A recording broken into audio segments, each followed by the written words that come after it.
And here we go.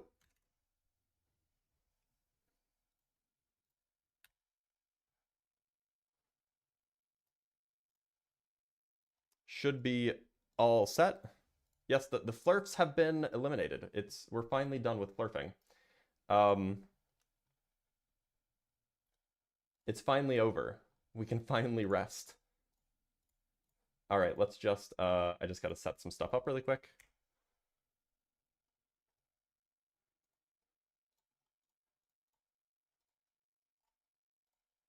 It turns out there's a lot of overlap between these two topics. If you don't know. Not as much as you would think, but there is a lot. There's a lot of overlap.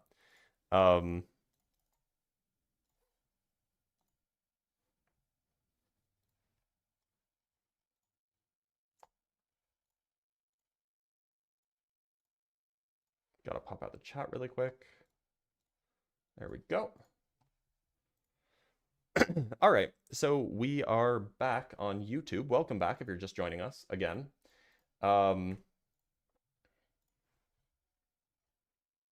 Yeah, welcome, welcome.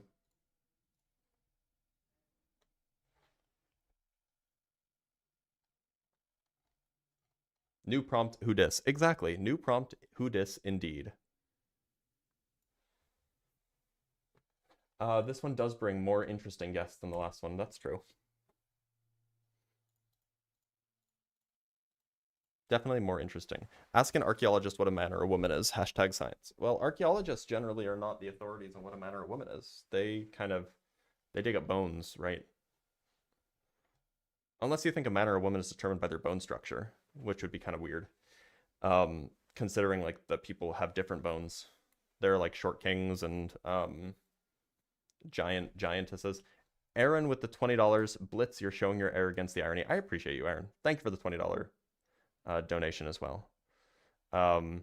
This one does bring a lot of crash outs. That's super true. So we'll see how it does. We do have to get more people in here as because of the topic change. It'll take some time to get people in here. So give it a minute. We'll have a short-ish live topic here. Look, the crash outs that's what we're all here for. If I grew faster than the speed of light, would I turn into a short king? Yes, that's a mathematical fact. Definitely true. Short kings. Oh, is my mic quiet now? Is this better? I think this is probably better. Keeps me young. Yeah, right. That's the goal. So because we did change topics, make sure to send this out again because it'll get more people involved, get more people up here, whether you're watching on TikTok or on YouTube. And make sure to like the live as well. So again, people know we're doing a different topic. We're essentially just getting started. Can you do I'll debate any topic live? No, because there are probably things that I wouldn't disagree with people on. You're playing RuneScape based. Why is MAGA anti-science? Because they do anti-science things. And they believe anti-science things. Pretty straightforward, actually. Don't you love it when you get a really nice neck pop? Isn't that the best? Like I just got It's not painful. It's just like you feel the stretch, and then a pop. So good. Are you against anything else from MAGA? Oh yeah, plenty, but that's like politics, not science. Great, we have a guest on YouTube. Let's bring up T-Bone. T-Bone, how's it going? It's going well. How are you? I'm doing all right. Have we spoken before? You kind of look familiar. I have not, no. And Okay. I'm sorry. I just got out of work. I'm sitting in the parking lot. No, I you're have good. a You're good. question for you because I am on the fence. And so Mm-hmm. I'm not very educated like you, obviously. I'm just a typical stand up dude. So my question for you is listening to pilots and looking at flight patterns, it would reflect that the Earth is more flat than what I would say it more than a sphere. Um, so just from my experience and from my buddies who are pilots, and even you can YouTube it, pilots will say the Earth is 100% flat. And so, I know pilots personally that say the opposite. and flight patterns don't make sense on a flat Earth. There are flights from South America to Australia that go southward before so they start off like if you're flying from Santiago, Chile to Sydney, they first fly southwest, then they curve around and then they fly northwest. On a flat Earth, that doesn't make any sense. On a globe Earth, that's exactly what you expect. That would be the shortest path. Okay, well, I can give you an example just for my sake. I recently flew from But Michigan T-Bone, to did Thailand. you join the live to talk about flat Earth, or did you join to talk about MAGA being anti-science? I'm sorry, I was trying to do the flat Earth, but I was driving, so I pulled over. Oh, So yeah. I So we know did you change changed topics, it. I but yeah, know yeah. I heard you So saying that, so I wanted to ask a question. So I no, no, you're apologize. fine.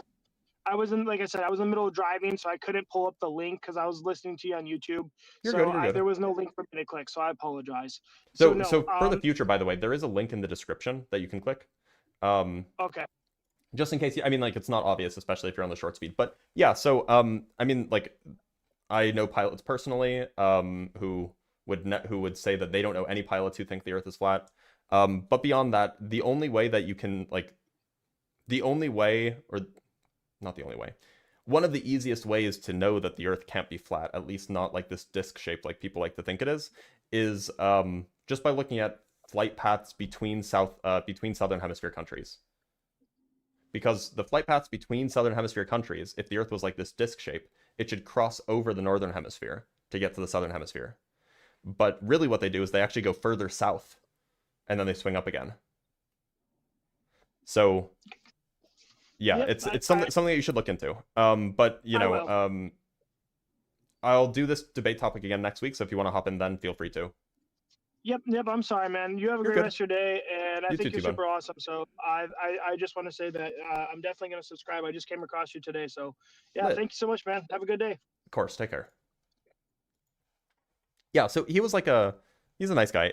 Look, it's very easy to be convinced of things if you haven't read a lot about them, especially if you have a friend who's like deep in it. Like, it's super super easy to be convinced of that. So like, don't no hate. Wersa, how's it going? Hey there. Um, it's going great. I heard you Glad just to hear changed it. the subject. Yeah, we're talking about MAGA now. Oh, all right. Well, I just wanted to say it's great hearing you talk about flat Earth. I've been trying to find somebody like you for a while, I'm and glad to hear it. check your Discord DMs when you have a chance. Oh, okay, thanks. Will do. Take care. Thanks, man. From sheer incompetence, how's it going? Hey, going well. How are you? I'm doing all right. Are you MAGA? No. Okay. Why'd you join?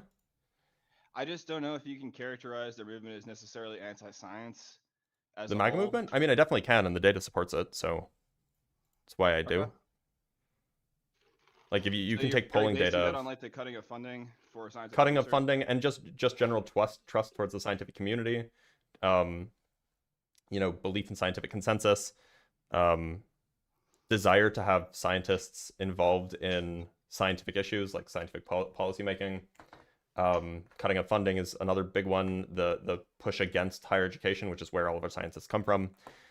So yeah, I mean, yeah, it's just like evidence from the things that MAGA believes in general and the things that MAGA does in general.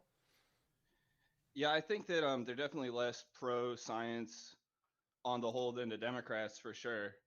I think that you can't really say they're anti-science though, because they'll utilize science, they'll utilize its advantages without giving credit or respect to scientific institutions. I think like the Nazi regime, a lot of those guys had anti-scientific beliefs as it pertained to stuff they were against. Like genetics that might disprove race science or something like that, but they still utilize the military science, material science, physics, all that stuff Yeah, to but gain like, advantage. does MAGA do that? I don't think MAGA does that. I don't know. I mean, I think they do because they're still funding. They're still running the government, doing all this stuff. But if you don't Running think the so, government that's though isn't science. They're right. cutting Well, the science Department funding. of Defense, right? The Department of Defense is The Department of Defense doing isn't that. science either. That's like engineering, maybe, for part of it. Most of it's just military, not like actual, not STEM at all. That's just like training soldiers, etc. My understanding is they pay for a great deal of, other contractors that would engage in research science. Not a lot. So whether it's done directly through the department or not, it's still, like I said, gaining the advantage of science, and then So taking advantage of previous scientific investigations doesn't mean that you're not anti-science. Like using a cell, you can be anti-science and also use a cell phone, right? that's fair. Yeah, that's true. All right, but I'm gonna let you go because you're not All right, MAGA. cool. But thanks Yeah, for being no here. problem. Thank you. All right, let's bring up a guest. I think we have a guest from TikTok. No, we are actually dead on guests right now, which is crazy because there's 500 people watching on TikTok and 250 people watching on YouTube. So it seems like everybody's just like, have we solved the problem? Is the from Fear's interaction with the $5? Thank you. Blitz ends debate with people that deny reality. Also, Blitz starts debate with people that deny reality. Yeah, fair, right? I think we've solved the problem. I think it's done. We've fixed the world. The world has been cured. I don't believe for a second that there's like 750 people who just want to hear me yap instead of 750 people being like half people who want to hear me yap and the other half want to yell slurs in the comments. I do not believe for a second that it's 750 people that just want to hear me yap. No way. But what I could do is I could restart the TikTok live. Because that's a good way to get more people looking at it. Yeah, I might restart restart the TikTok live.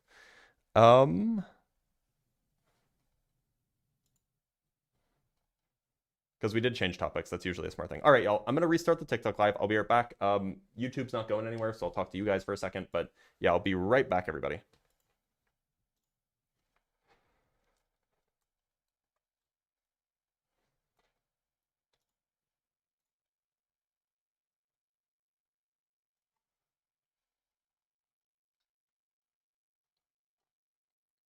And we're back.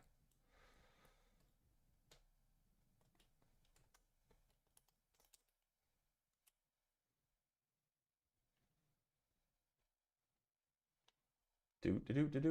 TikTok is AI viewers? No, it's not. Welcome.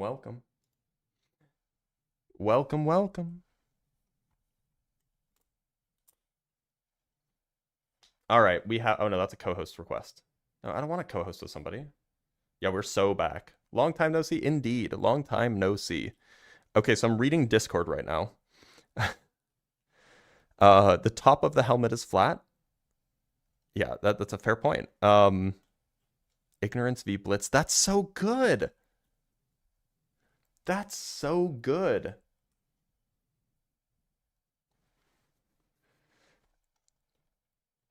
The tallest building in Benidorm. Let's find out. I do talk about the topics that I'm interested in all the time. The tallest buildings in Benidorm the tallest building in Benidorm is over 200 meters tall. That's crazy. Oh, hey, we have John Jackson. Welcome back, John Jackson. You are a regularly scheduled regular. You want to talk about? Didn't we talk about this subject already? Yeah, we did. I don't know if I should call it. I just figured that you couldn't find me one, and I don't know. I have more questions about climate change. Is that something Yeah, you should do? sure. Okay, so like, Oh, your voice is robotin. Sir Bun, do you want me to change my microphone? I think it's a connection issue. Okay, one second.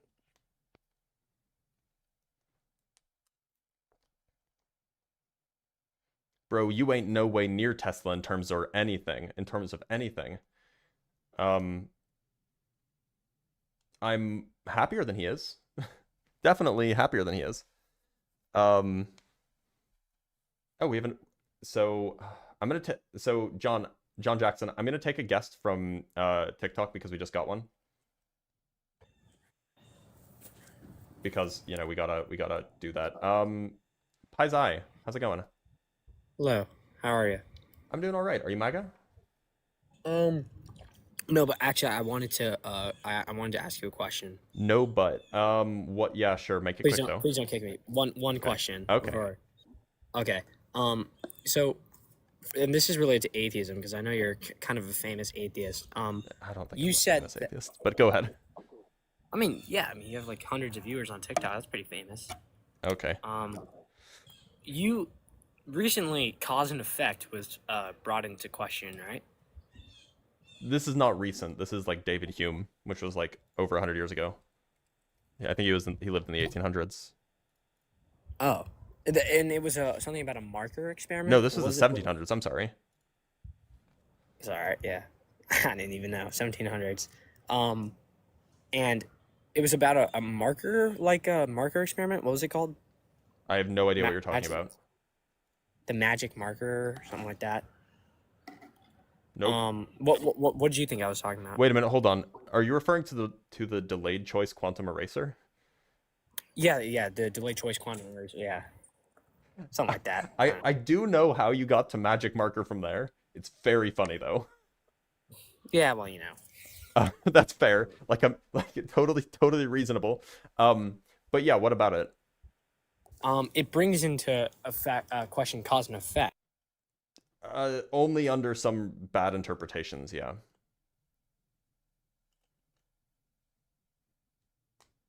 I wouldn't use the delayed choice quantum eraser to try to argue against cause and effect.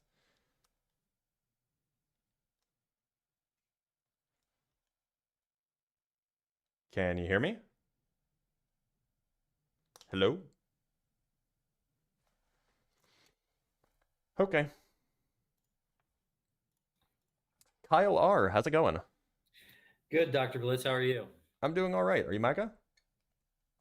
Actually, I've been waiting a long time to talk to you, and it's a cosmological topic, if that's okay. Is it a question or a debate thing? It's an opposition, maybe some questions. Well, so I do more cosmology related debates on other days, but not today.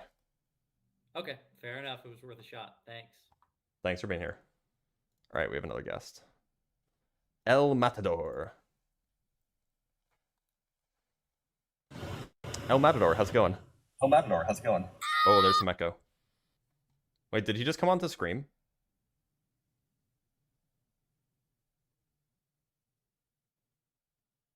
Did you guys hear that? You guys hear the scream? I heard the scream. Okay. Just making sure I'm not crazy here. All right. John Jackson's back. All right, John Jackson, how's it going? Hi, it's going good. Can you hear me all right? I can. Yeah, and it sounds like that there's not a ribbit anymore. So you had questions about climate change? Yeah. We talked about before, like the predictability about trying to figure out how much humans contribute to warming, and even knowing how much the planet was warming in general. Mm-hmm. And I guess imagine for a moment that you're tasked for the team to try and determine if the planet's warming or not. Can you see how that might be problematic as just going from place to place and getting a mess of data from a bunch of people, and thinking that you could because I don't know, I was just outside the other day on a hot day, and I'm looking at the reflection from all the plants. I'm thinking about the rainforest and how that's contributing, and how you model that offsetting. Just well, so look, generally might what you'll be do is you'll take one data set that goes back a long time and use that, right? And then you can look at other data sets that also go back a long time and compare them. Okay.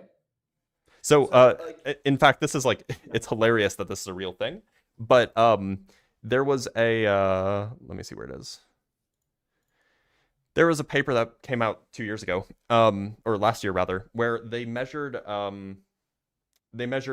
ocean temperature by looking at the skeletons of a particular type of sea sponge. And we have the skeletons of these things going back hundreds, thousands of years. So what they did is they analyzed the thing in question is the ratio of strontium to calcium in the sea sponge skeletons. The species is called it's called a sclerosponge. Anyway, so they measured. So the relevant piece of information is that when the water temperature that a sclerosponge is in is warmer, the ratio of strontium to calcium goes down. And this is an almost perfectly linear trend. Are you talking about fossils? No, these aren't fossils. These are just like they're just like skeletons. I didn't know sea sponges died. See, you didn't know sea sponges die? I thought they just cloned themselves basically. I thought they're one of them like eternal creatures. I mean, but they're like flatworms. Flatworms just kind of split apart. I mean, but like sometimes like sometimes they stop being alive. I believe that like what you're saying. I honestly, but still though, like the idea that I mean, there'd be a lot of things that determine that the temperature of the ocean. Well, yeah, like, but if the temperature of the ocean in one place has been steadily increasing starting in the mid 1800s, then that's pretty damning evidence that, especially if the other data also has that the temperature of other things has also been increasing since the mid 1800s, that's pretty damning evidence. Okay. So let's move to a better example, because I think I could just say, well, the ocean's like fluid and it varies over like thousands of years, different temperatures at different spots. But so we could say like, well, let's talk about like one of the spots we're measuring on land, because those ones also report to show warming as well. Mm-hmm. The problem with a lot of those though is that they're all within the vicinity of like cities for like obvious reasons, because people are most interested to know what temperature it is for them. But cities also produce warmth. And as cities grow, you're just talking about like thermometer measurements? Yeah. I'm sure that there, like, I don't know them offhand, but I'm sure that there are other ways to measure temperature in the same way that you can measure the temperature of water using like sea sponges. That doesn't rely on thermometers. Now, thermometers are going to be more accurate because they're explicit measurements of temperature, right? It's about being in the vicinity of a city. And the right. But like if you have a way that you can measure it from like tree ring data, I don't think you can from tree ring data, but suppose you could, then you could just use that, right? And that wouldn't have anything to do with cities. I'm just pointing out like one example of a data set where that's problematic, because the error bars as far as the warmth that the cities are producing is larger than the difference. Sure, but that's why we don't just use thermometer measurements as our only source of data, right? And to be clear, like there are also measurements in other places, right? Not just cities, like in more rural areas.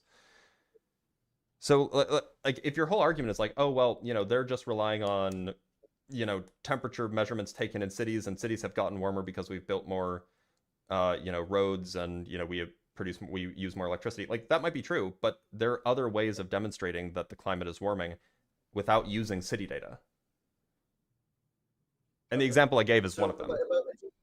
To gauge where you're at too, like, are you like, because where my head is, I just kind of say like just generally what the UN says, that we experience between, what do they say, 1.5 to 5 degrees of warming. So I just say 3 degrees of warming over the next 100 years. Is that what you are we talking Celsius or Fahrenheit? Fahrenheit. Yeah. So like it'll be like a few degrees Celsius, like 1, 2, 3, something in there. Unless something changes, of course, right? Well, and by the way, so you also mentioned that the climate models, which my understanding is that like that they make the barn fallacy, basically, where you have a bunch of shoot a bunch of boreholes, and afterwards you draw the line around. That was my understanding, is that a lot of them have that issue. The sharpshooter fallacy. You're saying that they've made predictions. Yeah, the sharpshooter fallacy. But you're saying that they've made predictions. What predictions have climate models made? It's temperatures. So when were these made? Like in the 90s, and they going back as far as the 70s. Excuse me? Going back as far as the 70s. So they made climate models in the 70s that predicted the temperature in what time period? So I can go pull up so a lot of these climate models will make predictions 20, 50 years out. I can go pull up the specific one that was being referred to. I was looking at a meta-analysis of the accuracy of the climate studies themselves. So I haven't read those studies myself because we only have so much time. Were people worried about global cooling in the 70s? Some people were, but my understanding is that wasn't actually like a big consensus thing. Okay. Let me see if I can. Let me pull it up really quick. One way or the other, warmer is definitely better for sure, because it's got to be going one way or the other. Or staying the same. That would be better. It's not going to stay the same. It's a like. There's a reason why It cultures was symbolize the Earth approximately like the a same for a snake. very long time. There's a reason why ancient cultures symbolize the Earth with a snake. Well, that You know that's what I like a mean? weird. Well, it seems like a red herring. Like, no, it could just very It's well be the about- case it's that about- the it's- temperature of it could very well just be the case that the temperature of the Earth over human timescales, over civilizational timescales, just fluctuates plus or minus half a degree. That could be the case. There's nothing saying that that can't happen. I imagine that the natural fluctuation of the planet is probably more than a half a degree. It depends on over what scales we're talking about. If we're talking Yeah, about over but- like tens of thousands or hundreds of thousands of years, yeah, sure. But if we're talking about over Oh, yeah, hundreds yeah, to thousands of years, definitely not. over hundreds of thousands of years, you'd expect to see more than that. Yeah. What you're saying? Yeah. I mean, even the Milankovitch cycle is 12,600 years, I think, and that definitely has some impact. Yeah. So let me take a look at the actual. Right. Okay. So Yeah, I don't think they've predicted anything. Yeah. So let me. You can't see it. So I'm looking. So here's a list of 17 models. One was from Manabe. This was the earliest one, and it made. Or sorry, there were three. There was from Manabe, another one from Mitchell, and another one from Benson, all starting in 1970. Benson was the least accurate and still within error bars, with regards to the predictions being from 1970 to 2000. What were the predictions that they were making? They were making predictions about the rate of forcing, meaning if you correlate CO2 emissions to temperature increases, how much, or it's a little bit more complicated than that. They were talking about the correlation between CO2 and absorbed energy by the sun, which you can then further correlate with temperature, of course. But they were predicting the rate of forcing increase by CO2 emissions. Forcing is what we generally call the various things that impact the climate. Here's another piece of data taking their models and just looking at how they correlated with temperature. And again, what all of these models predict is within error bars from 1970. Now, there's one model. This was from Russell and Snyder that was the range of applicability was from 1971 to 2000. They were wildly off. Okay, they were off by like. Let's talk about the best one. Talk about the best one? Yeah. Basically, all of them have been within error bars except that one. Huh?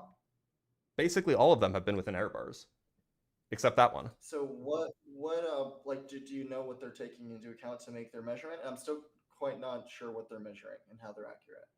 Well, so they were making predictions based off of the physics of greenhouse gases. Do you want? I can just post the meta-analysis in the chat. You can pull it up. Sure. If that would help. Yeah. No, I guess I'm confused. I'm confused of what even the study is saying that they predicted.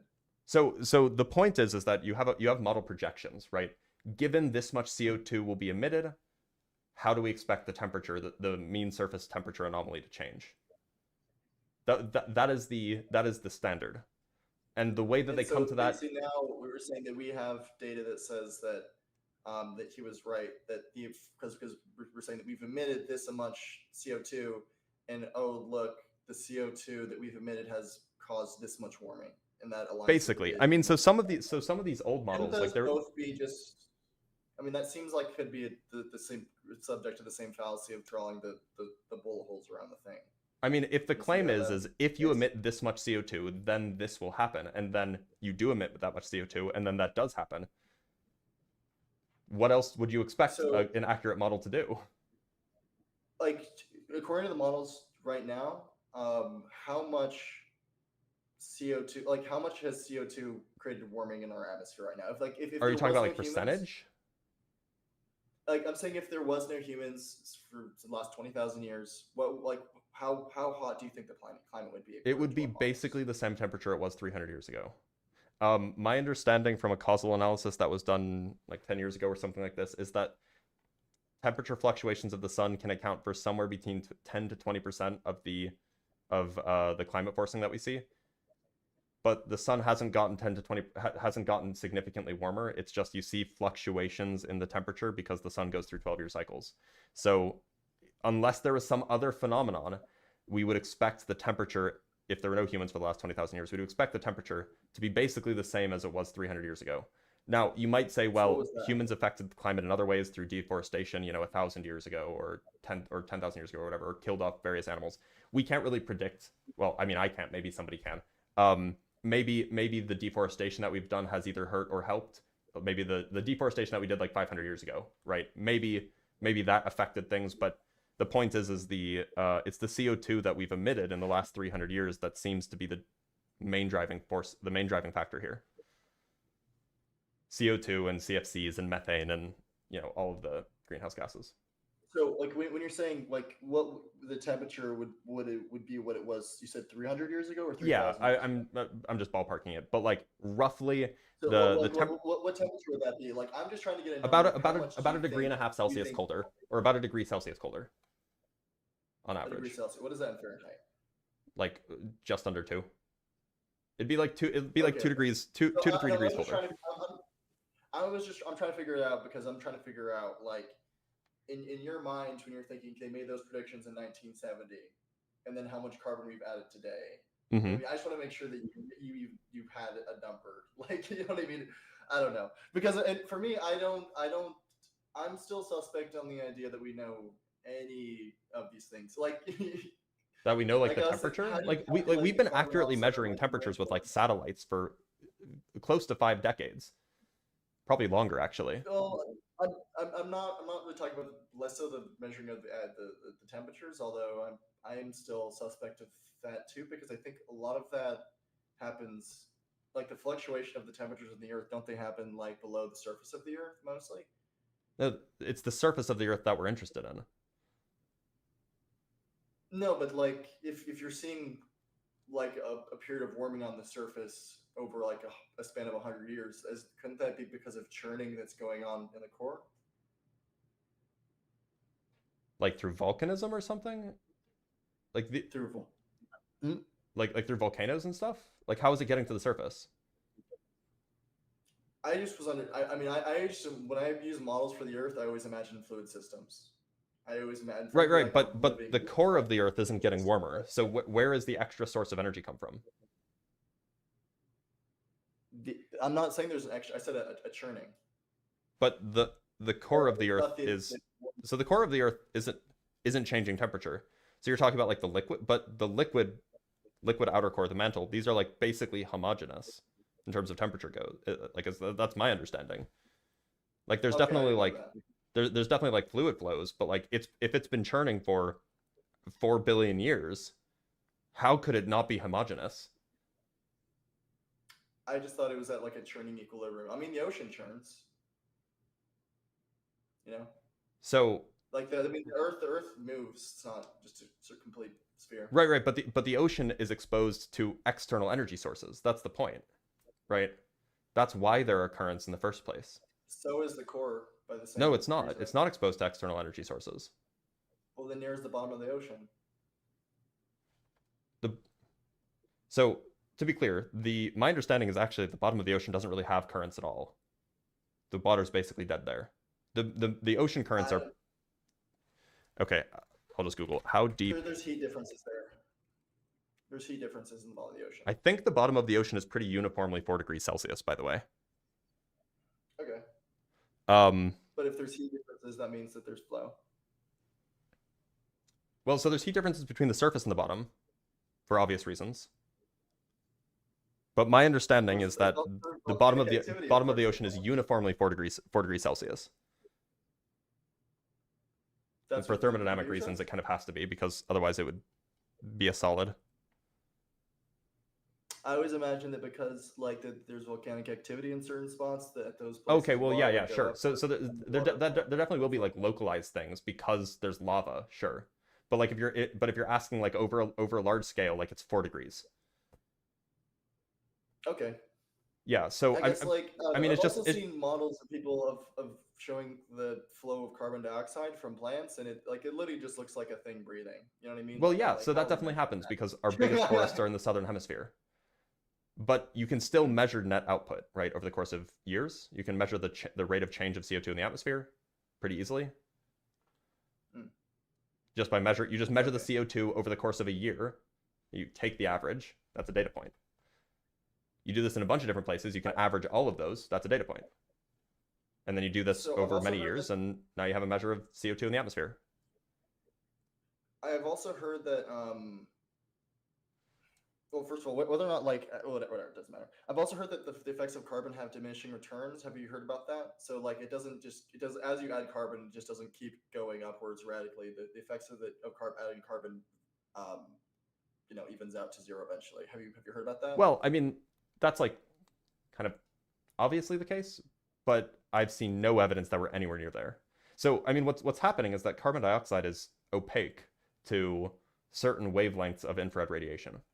And so the more of it you have in the atmosphere, the smaller the percentage increase each extra bit contributes, right? Like going from 1 to 2% is a huge difference in opaqueness, whereas going from 50 to 51% is only a small percent. So yes, definitely. But as far as I know, I've never seen any data that suggests that we're like at the point where each subsequent CO2 molecule has diminishing returns, because the atmosphere is like a tiny percentage CO2. Do you think Earth has reached that point in its past? I have no idea. I suspect not. Okay. My head always goes back to like the idea of what is it? Which I'm forgetting which. It's not like the Jurassic or the Triassic, but whatever period it was that it was like the most full and there's the most oxygen and all the huge bugs. Yeah, but there wasn't a lot of CO2. Are right? We heading towards that? Huh? Right, but the CO2 levels weren't the thing that were high. The oxygen levels were high. And by the way, the Earth was like several degrees warmer then. Yeah, but oxygen and CO2 are they're in a chain and link. It's like plants and animals. Like what animals couldn't evolve until plants made oxygen first, basically. Well, that's kind of true. But they aren't like necessarily tied. For example, I mean, like I can go look, but I don't think that the oxygen levels have changed significantly in the last 50 years, but CO2 levels have. No, that's fine, but the plants will create more oxygen, is what I'm saying. And then plants Sorry, one more will create time? more oxygen, and maybe bugs will get bigger. You know what I mean, over the next Yeah, so years. Yeah, listen, I don't have to keep you calm, but I heard we also can't model clouds. Sorry, I don't know. There's a Nobel Prize winner who just came out like a couple of years ago, and I was like at least 4, and he's basically like showing models that he's basically saying that like I think so. If I'm reading these charts right, oxygen levels are actually going down. That's bad. Yeah, I don't know what per meg means. I should probably read what that is. I don't know. Before human activity was around, you know that CO2 levels were going down too. I'd believe that. Yeah. Okay, so per meg is it's per thousand. Okay, so yeah, so oxygen levels. From an all-time million year standpoint, the CO2 is at like all-time lows, like dangerous lows for plants. Yeah, and we don't want to be there either. The planet's very deserty. The planet is very deserty in comparison to what. I know we don't want to be there anyway. We don't want to be there either, but we definitely don't want to be at 500 parts per million of CO2. But why though? So like people. Because it'd be hot. It'd be hotter, and that would be bad for people. It'd be bad for the current system that we have, and it would displace a lot of people and cause a lot of damage and hurt a lot of people. Okay, I would say people live in very like cloistered spots. Like if you put all humans in one place, like we could live in like. Well, yeah, like a lot of us city, live near the ocean. Yeah, no, but okay. What I was going to add to that is that when you're talking about the increase that carbon has on the planet, increase in temperature, it's not uniform. It's not everywhere. It's not concentrated at the poles. I'm pretty sure it's all concentrated around the equator. No. That's not my understanding. My understanding is that mid latitudes is. My understanding is that you can track the extreme weather days, so extremely high temperatures, and the number of extremely high temperature days, as well as the average temperature at mid latitudes, 30s, 40s, has been uniformly increasing or almost uniformly increasing. Okay. So honestly, I don't know where the temperature heating is concentrated, but I heard that the idea that it's focused on the ice caps or it's melting the ice caps, that's not true. Have you heard that? Or do you think? I haven't heard that claim, but I'm happy to look into it.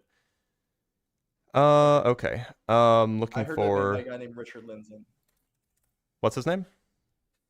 Richard Linson. Linson is spelled Lindzzen, I believe. Okay. He's debated Lawrence Krauss before. Okay. So I'm looking for a claim that he's made about the about like the distribution of heating. Huh? I'm looking for the distribution. So look, so here's a way that we can get on topic. So you mentioned Richard Linson, and I can look into the claims, and we can look into how spread out it is, and that's fine. We can look into that. But you brought up Richard Linson, you brought up Michael Crichton, I think. These are like famous. I was about to say that. Right? You know about Michael Crichton? You literally just said his name. Okay, I didn't know you heard me say it. But did you know that Michael Crichton? I didn't know that. That was crazy.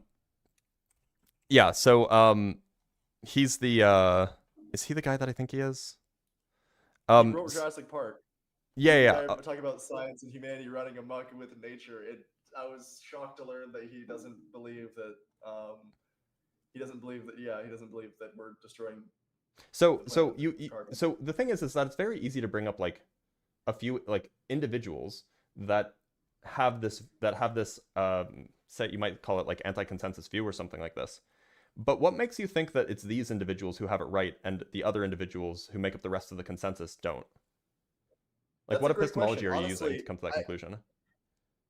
I mean, I just listen to people on both sides and I see if they can, like, what the responses are to each other's side. So, and usually, like, honestly, most of the points, like, I just accept that, yeah, the climate is warming. I think the data for that's messy, but, like, I don't think, like, that's not the main issue for me. Like, it's mainly that, like, the people who are worried about the climate, like people like Andrew Dessler, I suspect are just, they seem very neurotic.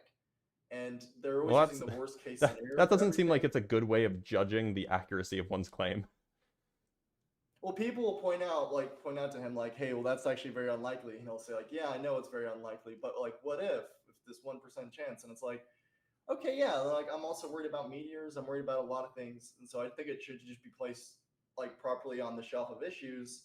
I think oftentimes it gets placed too high, and as a consequence, like, it causes a lot of, like, starvation and things like that, and bad policy for poor people. I mean, sure, I understand that. The point is though that it's not like one person that's saying, oh, but what if, right? Like this will come off inflammatory. Don't take it that way. It's okay. The critical issue with like anti-science views is that they rely on individuals. And so whether you mention Michael Crichton or I don't know who the guy that you just mentioned was, individuals are irrelevant when we're talking about how we understand like the scientific or the world around us. That we recognize that individuals can be faulty, which is why we tend to trust scientific consensuses more, because it's far less likely that 10,000 individuals are making the exact same mistake. Hey, like, honestly, like from my perspective, I like spend a lot of hours listening to debates on the climate issue, and I would listen to more hours still to just like understand it more. Like, it's so, like, for me, I don't see like that there's like this 99% of scientists being like it's all one way and this other being like no, it's the other way. Especially because the first side that the people who are don't believe that carbon is like an existential threat to humanity, they always start off basically making their debate claim being like all these studies that say that all the scientists agree. That's not true. But wait a minute. This is the mistake that you're making. You're paying attention to debates. Go read the climate literature. And what you'll find is like 99% of all of the publications that have to do with this, some is unrelated, right? But like all of these publications are going to be, oh yeah, here's a new model showing how this particular aspect of CO2 is doing XYZ in like sub-Saharan Africa. These emissions are like it's all this. That's if you just watch debates, if you just listen to to individuals talk, you will get the wrong impression. Okay, so to be honest with you, like I'm not sophisticated enough to read. Like I have a hard time following the climate models, even with an expert sitting there explaining them to me. And my understanding is that's not even my fault, because even people who are like in research say that the climate models are very difficult to muddle through because the data is so messy. And like I don't trust myself to be able to do that. Like I heard that the IPPCC or whatever, like if you actually go to like the model part of the data, not just like the political summary, that's like it's very difficult. So I just rely on experts who do that. You know what I mean? And then Right. So so let me just ask you this, just and then I should probably move on because I only have so much time. But that's fine. I so agree. if you went to just any random university in the United States, and you went to their climate science department, and you asked a random faculty member, do you think humans are causing climate change? What do you think their answer would be? I think they'd say yeah. How many different universities, how many different faculties would you have, how many different climate scientists would you have to ask before you get a no, do you think? I don't know the answer to that question. I'm not even sure. It would definitely be a lot, right? You'd have to, like, eventually you'd probably stumble upon somebody who takes the anti-consensus view, but it's definitely not many. I think if I went to physicists or other things, I think I'd find more diversity. Well, right, but that'd be like going to biologists to ask how, like, a quark gluon plasma works. Like, yeah, physicists, like, yeah. Speaking as a physicist, we definitely tend to think that we know everything about everything, but, like, I definitely do not trust myself to evaluate a climate model as well as a climate scientist would. I would hope. I honestly, I don't know. I don't know what climate science like is as a field. I know what physicists are. I know what like, you know. I don't. I know what biologists are. What's a physicist? I'll let you go. You know, sorry. No, you're fine. You're fine. Yeah. Thanks. Thanks for having me on. I appreciate it. Thanks for being here, John. All right, let's bring up a guest from TikTok.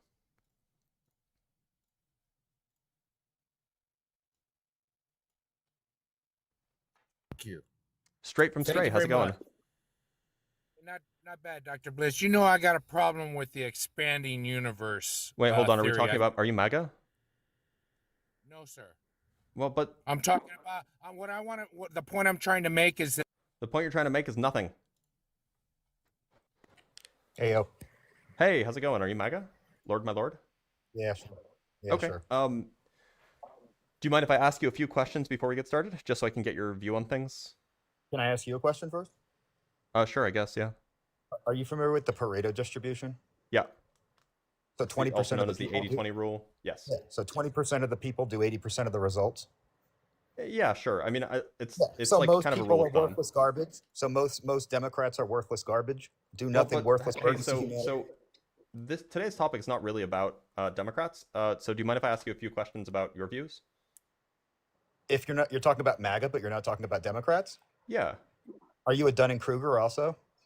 I don't know what a Dunning-Kruger is. I'm familiar with the Dunning-Kruger effect. Yeah, so you're a Dunning-Kruger because you have the Dunning-Kruger effect. I don't think I'm using it as a noun. But anyway, can I ask you a few questions about your view? Math boy. Sorry, one more time, you cut out. I'm using it as a noun. Okay, well, that's cool, I guess. See how that work? Let me ask you a few questions if you don't mind.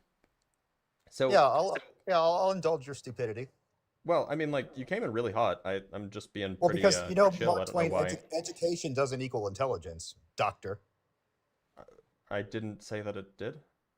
Well, you're coming off as a smuggerant, pompous prick. What did I say? As left. Well, you're saying MAGA is anti-science. You're making an ultimatum. Well, yeah, it's a descriptive claim, and I'm ready to defend it. Well, I'm saying Democrats are worthless burdens to humanity. That's my claim. How about that? You can have that opinion if you want. Okay, it's just not the topic of shit. It's not the topic of the live. Piece of shit, and your life doesn't matter. It's not the topic of the live. So if you want to have that opinion, go have it elsewhere. You and your ilk will never amount to anything of productivity or of work. Look, it seems like you have some like serious issues that you need to work out. Do you want to talk about the topic, or do you look? I can mute you. Do you want to talk about Do you want to talk about the topic, or do you want to like continue to make your side look bad? Yeah, because we can do either. Yeah, How can we get more abortions for if Democrats? If you want to talk, wait, hold on. How? Do you want to talk about the topic? Yes or no? I want to know how we can abort more Democrats. Do you want to talk about the topic? Yes. Yes or no? Okay. Yes. So right. So I asked if I could ask you a few questions to get your views. Science. All right. So let's talk about science. Lord. Do incompetent people exist? Lord, you're gonna have to let me ask you the questions. There's simple questions, and then we can get into the details. I know you're a histrionic. I know you're it's a cluster very, B very type. simple questions. Okay. I know what you are. So, right. So first question: Do you are. think that humans are causing climate change? What's climate change? The thing that everybody knows is being referred to when we say climate change. What do you mean by climate change? Also known as global warming. Are you talking about the weather? Remember a long time ago they called it, what was it? The ozone hole? Remember that? That was cool. Oh no. Okay, I mean we can get into this, but can you just answer the question and then we can talk about more stuff in more detail. I just want to know your views, okay? Mm-hmm. So I'll take that as a no. Do you think that humans evolved from non-human ancestors? Do you know what a eunuch is? Do you think that humans evolved from non-human ancestors? Eunuchs still exist. You know that, Do you think that humans evolved from non-human ancestors? Probably. I mean, this is probably the sea world, and we're really the aliens. Okay. Do you think that vaccines that are typically administered to infants are generally safe and effective? Generally. Okay. Do you think that neuroscientists recognize a categorical difference between sex and gender? I believe the paid-off ones probably go down that route. Okay, great. So I appreciate the answers. We can talk about whichever one you want, but I just wanted to know where you stood. That's all. Notice how we're being we can have a normal conversation. So do you want to talk about climate change? That's stupidity. I want to talk about what do we do with useless people. Are you familiar with Ayn Rand? Are you familiar with Ayn Rand? So generally speaking, that seems irrelevant to the background. No, it's not, because we have finite resources. Well, so how do we have society? What does this have to do with science? Because useless people exist. What does that have to do with science? Well, how do we determine who's useless? What does this have to do with science? It seems like you just want to do a fascism, and I'm not going to let you have that conversation. You fucking moron. What does this have to do with science? Moron. Eugenics is science. Oh no, it's not. Eugenics is an ideology. It's definitely not science, though. So do you want to talk about science, or do you just want to continue to make your side look bad? Is selective breeding a choice? Like when you give me a choice why someone would want an abortion that's lovely. You can spew your fascist stuff, but do you think that any of this is making your side look good instead of just having a calm, normal conversation? I know you're a little. Do you want to have an actual conversation about science, or do you want to continue to make your side look bad? Because I'm happy to have you on and continue to let you embarrass yourself. Why your genetics are inferior. That's what I want to talk about. That my genetics are inferior. Got it. Okay, well that's fine if you want to believe that. I mean, I'm sure that. Do you believe that inferior genetics exists or not? I don't think that that's a really scientific claim. You don't think incompetent, stupid people exist? If you want to talk about MAGA being pro or anti-science, then we can have that conversation. Otherwise, you'll just keep embarrassing yourself in front of my audience and another loser. You're a loser, 500 people scumbag, here. loser. Do you think that you're getting to me? Because I know you're a cluster B psychopath. If you think you're getting to me, you have no emotion. It's embarrassing for you because you just manipulate everyone. It's just another day when talking with MAGA. You're a Dean type. You're a Dean type. You're a Parker type. You're a loser. I was before Dean. How dare you? You're a do-nothing burden to humanity. You're a do-nothing burden. I'm glad you feel that way. Now, do you want to talk about the topic, or do you just want to continue to make your side look bad? When you die, the world will be a better place. I'm sure you think that. That's fine. Look, the question is do you think? The question is do you think that your side, MAGA, which you're doing a great job representing right now, do you think that your side? Do you think that your? I'm sorry, I've done you. Do you think that your side trusts the scientific communities, scientific consensus, is interested in funding scientific investigations, is interested in funding higher education? Do you think that your side is interested in this? What do you mean by science? So science is a process, but typically when we refer to science as a noun, we typically are talking about scientific institutions. What do you mean by institution? Is English your first language, or am I just talking to somebody who am I just embarrassing somebody who's just struggling to learn English? Well, I had to correct your grammar earlier because. Well, no, you were making a grammar mistake, and then you said, but I'm using it as a noun, which I'm a descriptivist. That's fine.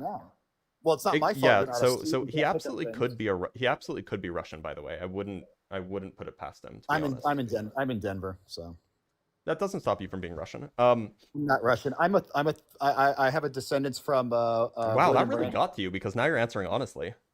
William Randolph. Questioning your genetics really got to you. That's surprising. I'm a descendant of William Randolph. I have superior genetics. I'm sure you are. I'm sure you are. It's definitely not because you breathed lead for half your life and probably licked paint for the other half. Like, what's your net worth, buddy? What's my net worth? $10 million. No, it's not.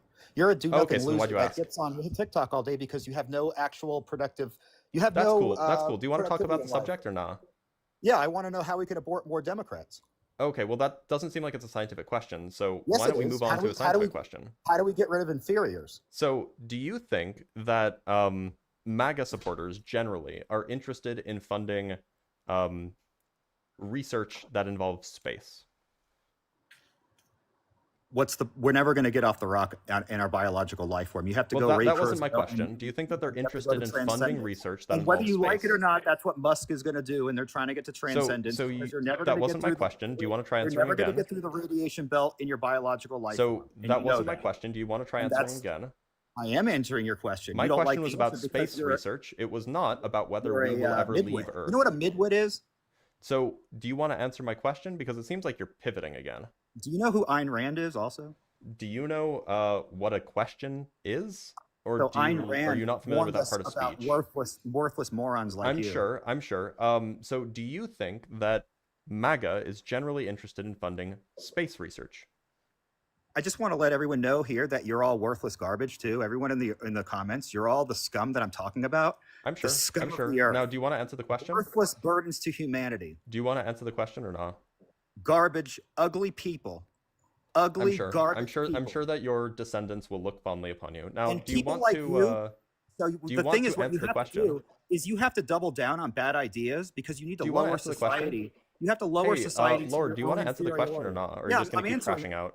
I'm answering it right now. Yeah, so the question was, do you think that MAGA is generally interested in funding space research? Yes, when it comes to space research, morons like you have to lower society in order to compete because you have to lower. Yeah, so what's the, is that a yes or is that a no? Because I you can't tell. compete with actually productive and intelligent I people. can't tell. Is this a yes or a You have- no? So what people like you do, you So, corral Lord, is the this lower a yes or a scum. no?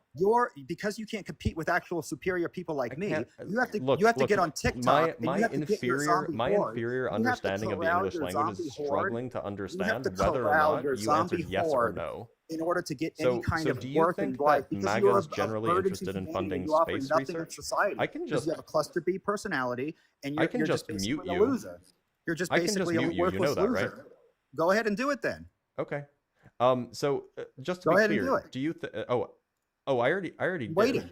I'm Nobody waiting. can hear you. Mute me. Mute me. Yeah, no, nobody Mute. can hear you. You know that, right? Go I ahead. can mute you on my end. Oh, okay, cool. That's cool. You're So, very smart.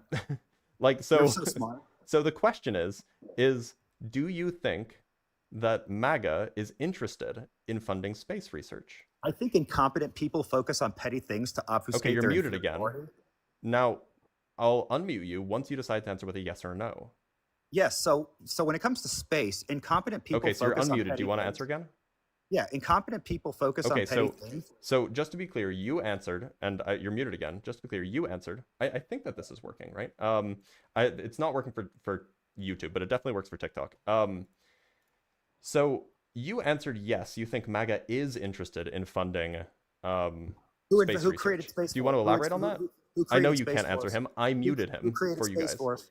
Who created crea- Space Force? Sorry, I asked about science or space research. Space Force doesn't do space research.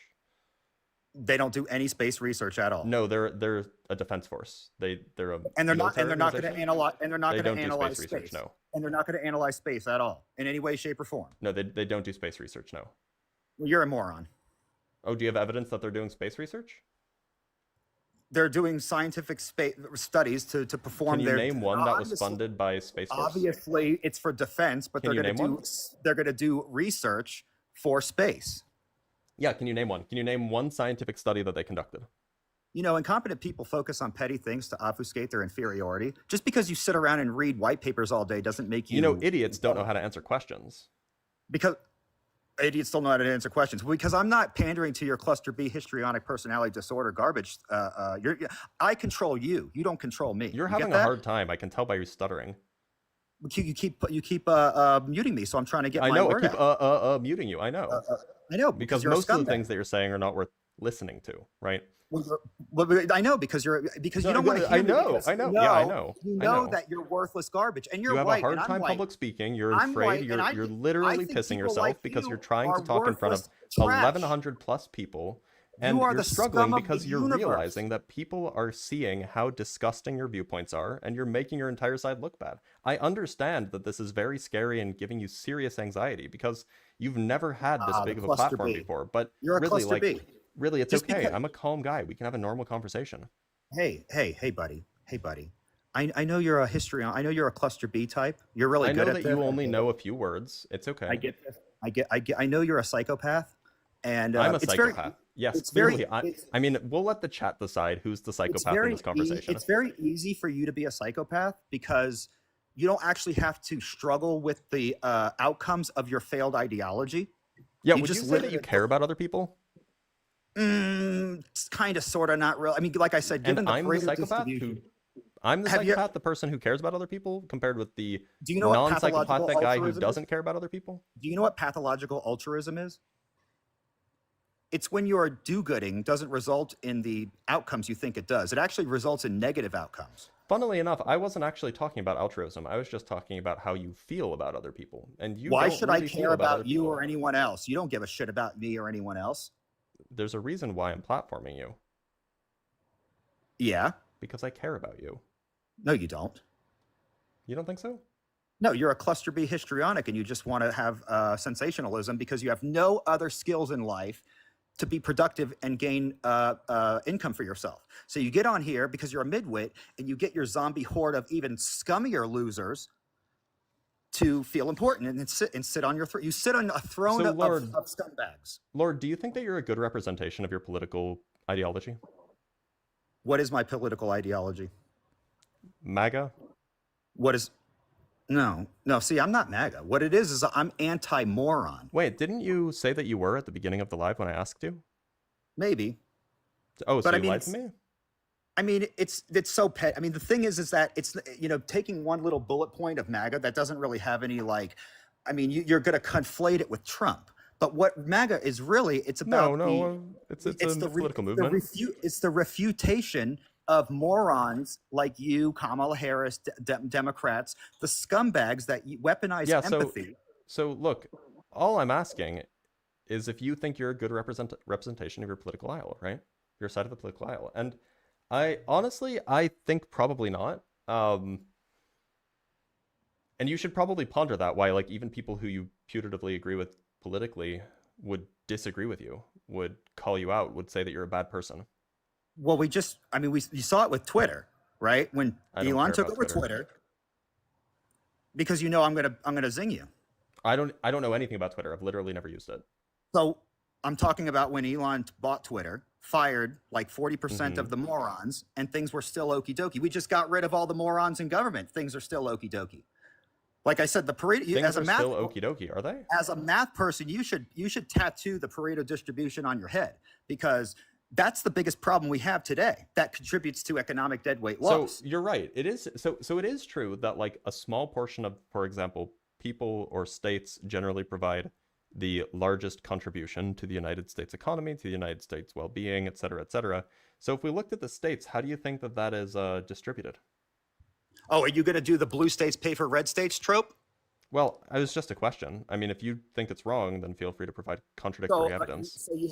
It's so funny, blue states pay for red states, while at the same time, Democrats are crying about Biden to pay off their student loans and $20 an hour. How is that related? I was just talking about the Pareto distribution. Yeah, the Pareto distribution is that you're all worthless morons that have no money. I don't think that that's the Pareto distribution, actually. The Pareto distribution is basically it's an economic idea That has And to do you're with the way that 80%. resources are distributed, whether those I resources just are there's lots intellectual, of different emotional, ways that you can say the financial, Pareto material, distribution. We etc. already went through the 80%, the Pareto distribution that So, we're talking about. I mean, is just the 20% of the like if we're people do just being 80% of the objective here, results. how do you And you're think? trying to cut me off because you If we're know just that being I got you, objective here, because how you do you know think my that you're IQ just a compares to bookworm yours? and you know I have absolutely no skills. Oh, he has a guess. He got a guess violation. You have Bummer, no- because he was driving a ton of views, and we gotta love that. We do have some super chats to read. Fears in. So did I already read Aaron Leitz's? Oh, I'll read it again. Aaron with the $20. Blitz, you're showing your arrogance. The irony. I know, right? From Fear's interaction with the $5, Blitz ends the debate with people that deny reality. Also, Blitz starts debate with people that deny reality. From Loot Newton, we have 2 Canuck bucks. Well done. Keep it up. Thank you. From John Jackson, thanks for having me with the $10. Thank you. Always welcome. I appreciate having conversations with you. You seem like you actually care about these things. From Icy Spin with the $2. This is for you, guest. This is for your guest. He needs a Pop-Tart. Absolutely. Captain 75 with the $5 says, caller should step on a Lego. Yeah, he should. And from Natalie with the $2, bro just learned histrionic and needed to try it. I know, he just learned about psychological profiling involving, type B, whatever he wanted to talk about. And look, that's why people who are learning English need to practice. So we gotta let them come up and get their practice in. The best way to practice is to definitely the best way to practice is to have conversations with people, right?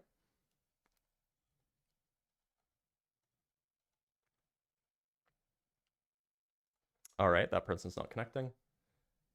We have a guest from YouTube. Tim, how's it going? Hey, can you hear me? Yeah, I can. Are you MAGA? I'm Republican. Is that enough? I mean, the only reason I ask is because there are people who consider themselves Republicans but are like anti-Trump. So Not a fan of the way he runs his mouth, man. How about his policies? MAGA, like, no holds barred, then I'll back out then. No, it's fine. I mean, how do you feel about his policies? I don't care about what he says. Like, he says some pretty heinous stuff, but like that's not what I'm talking about here. His policies are 50-50, man. Like, some of them are really stupid, some of them are defendable, right? Okay, but so the way he runs his mouth is really hard to defend. I can understand that. How do you feel about like his proposals for NASA and the National Science Foundation? When was that? Was that fairly This was in recent? May. This was part of the Big Beautiful Bill. I actually am not familiar with the changes on NASA. What was he proposing? Yeah, so the proposed budget cut from Trump's or the proposed 2026 budget from Trump's appointee, which is obviously done in conjunction with Trump. The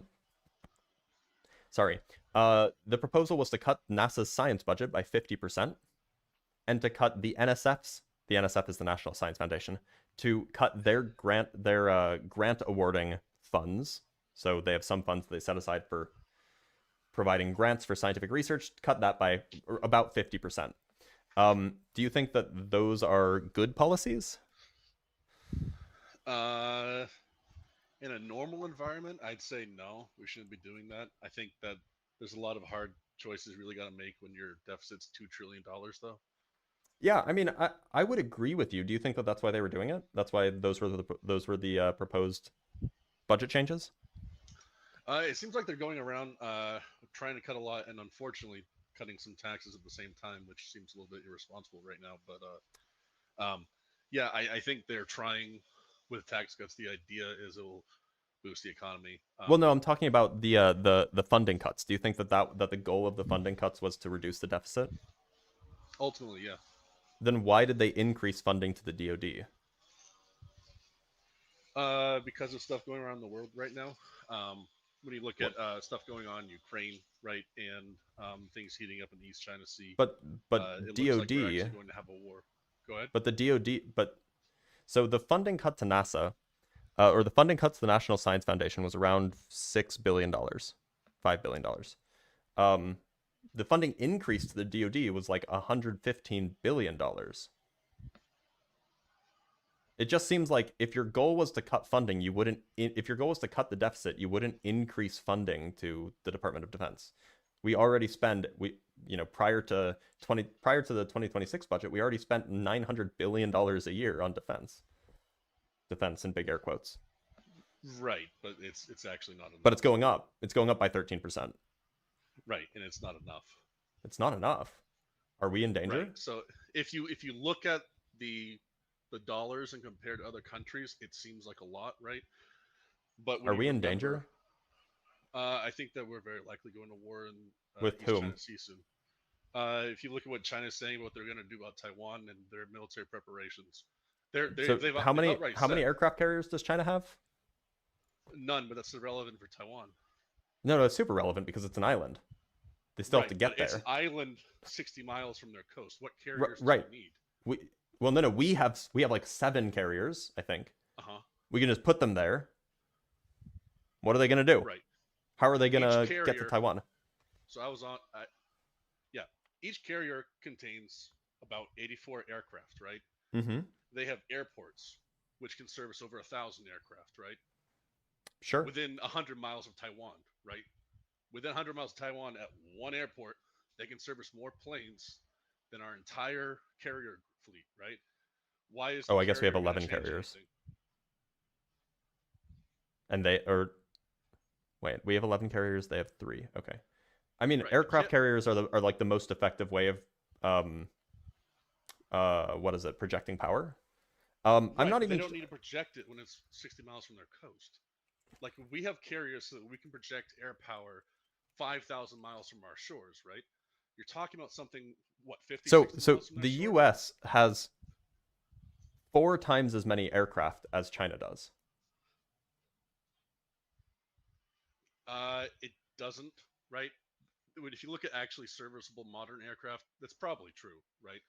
But they're also the People's Liberation Army has apparently, this is so we can look at the aviation week. This is from 2020, so who knows if things have changed. I'm sure that they have, but the ratio is about 4.3 to 1 in terms of rotary wing aircraft, 4.8 to 1 in terms of tanker transportations, and 4.1 to 1 in terms of command control, communications, computers, intelligence, surveillance, reconnaissance platforms. In terms of combat aircraft, it's like 3 to 2. So we have like 1,500 more combat aircraft than they do. We also have 586 5th generation combat aircraft, and China has 38. Can I interrupt you real quick? Yeah, go ahead. So what I'm reading is that China has 3,400 combat aircraft and we have 1,900. I'm not sure if that's more recent or just a different year. But the key thing is not the total capacity, right? Because the other thing to remember is that we're all over the place. China isn't, right? The reason why you have aircraft carriers is to, like you said, extend your reach, right? But yeah, the reach they're concerned about is about 50 miles from their coast, right? Sure. And just to be clear, the United States was, and this is a little bit outdated, but we're a little bit better at it now. The United States fought a war with Japan on Japanese territory. And won. Right? Sure. That was like 6,000 miles from home. It was their home. Sure. And the United States won. It was. Yeah, so what? So what makes you think that that unless we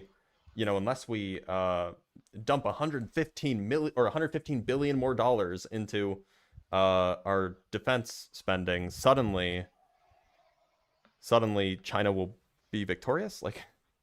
So it's a long-term window, right? So if you just look at a snapshot, what resources we have military and what they have today, yeah, we're fine, right? But then don't say that you care about reducing the deficit. Well, if you let me finish, man, it's Go not ahead. about today. It's about a war that would likely come in the future, right? This isn't happening tomorrow, right? But when you look at their military buildup, they're building aircraft way faster than we are. They're building capital ships, carriers faster than we are. Our But then this has nothing to do with the deficit. You just care more about this than reducing the deficit. Yeah, I was explaining why you would cut other things and not this. No, but it's not even that this isn't being cut. It's that it's being increasing. You're just saying, yeah, the deficit is fine as long as it's going towards the DoD. if your point is simply that increasing defense spending isn't a reduction in the deficit, I don't know. My This seems pretty point is that obvious. I wasn't disagreeing with that. my point is that the justification we have to reduce the deficit, it doesn't work as a justification for scientific cuts when we're increasing the deficit.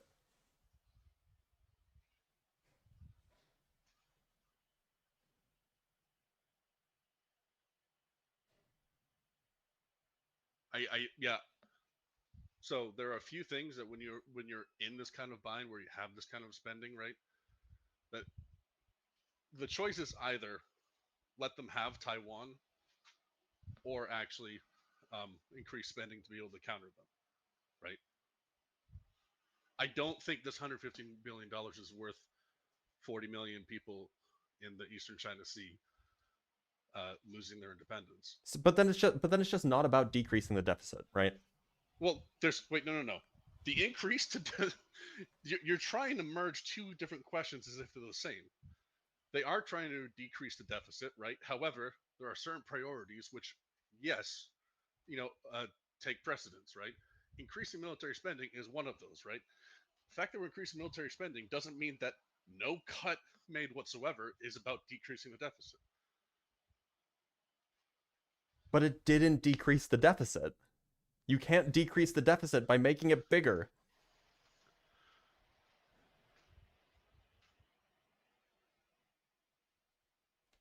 Like, am I stupid? Like, is this just like, am I missing something obvious here? Yeah, you're trying to conflate two different questions as if they're the same. No, I mean, the point is there was a proposed budget, and in that proposed budget they said, well, we have to cut the science to reduce the deficit. We have to make the debt get smaller, or we have to increase the debt less quickly. And then literally in the same sentence they say, but we also need to spend more money. We need to do more debt spending to buy more F-35s. So I don't think it's hypocritical. Rational. I don't think it would be rational to say that if a bill doesn't reduce the deficit, it might as well increase it by $10 trillion, right? Which seems to be the logical conclusion of what you're saying, right? Sorry, can you repeat that? I You're missed the last bit. Oh, sorry. Can you hear me now? Yeah. The way you're approaching this is just looking at the bill as a whole and saying, is this about reducing the deficit, right? But your original question was about a portion of that, right? No, it was about reducing the deficit. Like, my question is, do you think that, or what do you think is the justification for reducing the spending? And you said, well, we have a lot of debt and we need to reduce the deficit.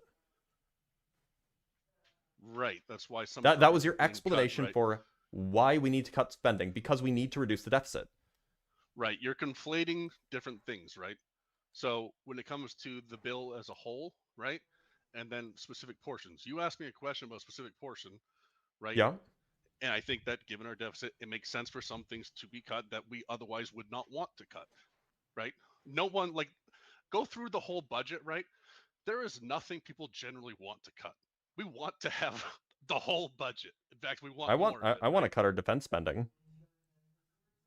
That's just me, though. Do you want Taiwan to be annexed? Not particularly. I don't think that us increasing or maintaining an $887 billion defense budget is what's stopping Taiwan from being annexed. It actually literally has in the past. Not the specific dollar figure, but U.S. support and interference has. How much money do you think it costs to protect Taiwan? How much money is Taiwan? How much money would it cost, do you think? It's about being able to shift enough defense resources to shield it, while also not giving up everything everywhere else. The way your calculus, the way you're looking at it, is essentially, suppose we shifted everything. No more planes in Germany, no more planes in the Middle East, no more planes defending America. We put everything to defending Taiwan, then we can do it, right? And I would agree. Easily. Absolutely. We wouldn't even need to do that. We could do that with a third of our military. We just covered this before. It's 3,400 to 1,900 planes, right? Yeah, but we have 10 times as many 5th gen fighters as they do. We don't have that many 5th gen fighters. But we have 538 as of 2020. We have more now. Right. The key is they're building up their Air Force and their Navy faster than we are. Our Navy has a bigger Air Force than their Air Force does. Not when you look at just combat planes, no. Let's look. The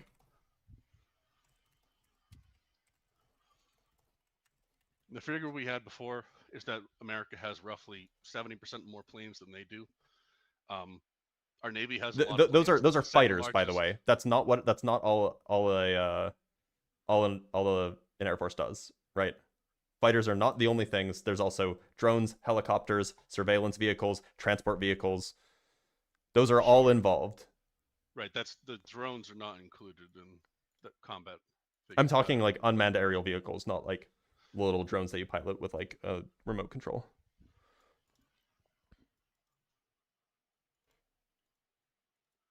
So the U.S. Navy has approximately 2,464 operational aircraft.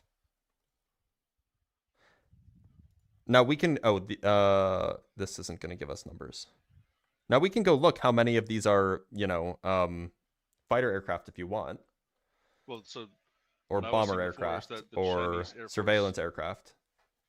But like it's pretty evident, like if we're spending how much is China spending on their military? Okay, so China's military spending was estimated so it was estimated to be 474 billion in 2024, but the official number was 233 billion. Yeah, they've been hiding a lot of shit. The Stockholm International Peace Research Institute estimated that China's military spending was 300 billion in 2023. So about a third of ours, right? Sure. So do you think that they're just better at tech than us, even though we have a larger existing military and we spend 3 times as much as they do? So man, I feel like I said this already, but I'm gonna try saying it again. I already said we have a larger military than theirs. We have a larger Air Force, larger Navy. Far larger, far more capable. And I said we spend more, right? So you're trying to rebut my points by raising things I already agreed to. Well, right, but I said that like I mean this I pulled this number out of my ass, but like I would bet that the U.S. could take on China right now, all things being equal, or not all things being equal. I would bet the U.S. could take on China with a third of its military. Like I mean, it just by numbers, like it makes sense. We spend 3 times more, right? Right. The problem is how quickly are we expanding ours, and how quickly are they expanding theirs. So right look, now, our fleet, despite the number of carriers and destroyers we build, we are retiring more. Our fleet is getting smaller. So Tim, this is a bit off topic, but so why don't we instead think about, okay, so let's say it sounds like your claim is, well, you have 2 priorities. You care about protecting Taiwan and you care about decreasing the deficit, right? If the justification, if those were the 2 primary goals, then the way to do that would be to only increase the deficit by an amount equal to, or only increase the budget by an amount equal to taxes were raised, and otherwise cut things elsewhere. Yeah, I already said I don't agree with the tax code. Right, but so that is the only way that you could satisfy both of those desires. So clearly one of those desires is just not a priority. I think it's not. Yeah, the way you're measuring this, I think, is wrong. It's not about whether it's a priority. It's whether it's in what's the thing called? Shoot, I'm feeling a little brain fog. But there's a window, right? What's it called? The Overton window. Overton. Thank you, man. Yeah, a lot of the cuts really aren't in the Overton window, right? Ultimately, with a $2 trillion deficit, cuts do need to be made. What cuts do you think are not in the Overton window? Anything involving Social Security. I am surprised they had any reductions in health. Right. You could have they could have just increased taxes though, right? And then they could have both decreased the deficit and increased military spending, but they chose not to do that. So it seems like their priority was rather they wanted to somehow increase military spending and then decrease taxes by some, and somehow justify that and say that our deficit isn't increasing too much. And so they cut science, and among other things, they cut lots of science funding. Which is like a drop in the bucket, by the way, because they don't think it's valuable. It seems pretty clear to me. comparatively. Yeah. If we weren't in a $2 trillion deficit, I'd be willing to bet you that Trump wouldn't be proposing any cuts at all. If we had a balanced budget, I think he'd be proposing increases and creating. I don't think that that's really an accurate representation of his view on science. I think his view on science starts and stops with his uncle. About budget. Oh no, he would just be proposing more tax cuts. That's all he would do. Which is more, it's essentially increasing the deficit, right?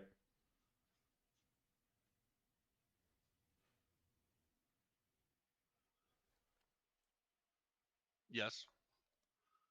But yeah, I think that, you know, if we had more, anyways, But my point is it seems like they're defunding things that cost essentially nothing. Like there's a telescope. I don't know if you've heard about this. There's a telescope in space called the Chandra X-ray Observatory. It's the world's best X-ray telescope. Like there is not a single one that has high resolution. It has been in operation producing good science for over 20 years now. It's still producing good science. People are still using it. Think of it like the Hubble telescope, but for X-rays. And it was just canceled. Like the entire program was just canceled. So now we just have a derelict. Well, I mean, it was proposed to be canceled. It hasn't been canceled yet. But then you just have a derelict, fully functional, fully operational telescope just floating out there. That was cut. That would be cut for $20 million is what its budget costs. It has a $20 million operating cost per year.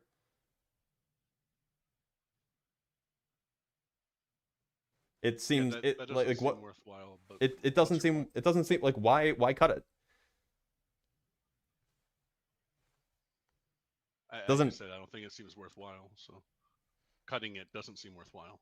I mean, like I could name like half a dozen more things along similar lines that are all like, you know, 10, 20, 30 million dollars. They're already operational. People are already working on them. These are not projects that are like being cut like halfway before they're finished. These are just like things that exist and they're just not being funded anymore. Right. Anyone who's not a full partisan is going to find issues in any omnibus bill. Yeah, but this is part of a general trend, right? Importantly, the proposed 2026 budget for NASA had an increase in space exploration research. So this means so we will be funding like missions to Mars. We will be funding missions back to the moon. But the science funding, the science division of NASA, was proposed to be cut in half. So it's not even that they're like, oh, well, we don't need to fund NASA as much. It's like we need to cut the science and increase the stuff that will help our military, which is what the exploration stuff is, because obviously. Yeah. There was something I wanted to say. I just didn't want to cut you off before. But, yeah, you're fine. Go ahead. You mentioned before about China's budget. The figures you pulled were somewhere a little short of 400. Yeah, that was from 2023. Okay.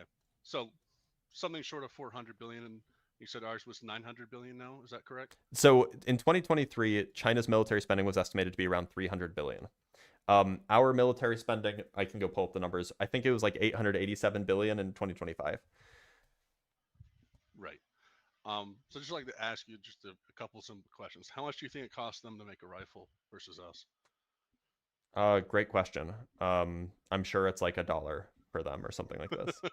like right. Right. I mean, you know, anyone in the American defense industry, right? I don't mean like, you know, big major contractors. I mean the guy working at the factory for General Dynamics, right?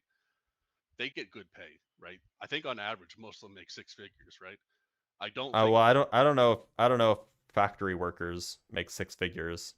For defense. Yeah, I don't think that like a guy standing at an assembly line is making 6 figures.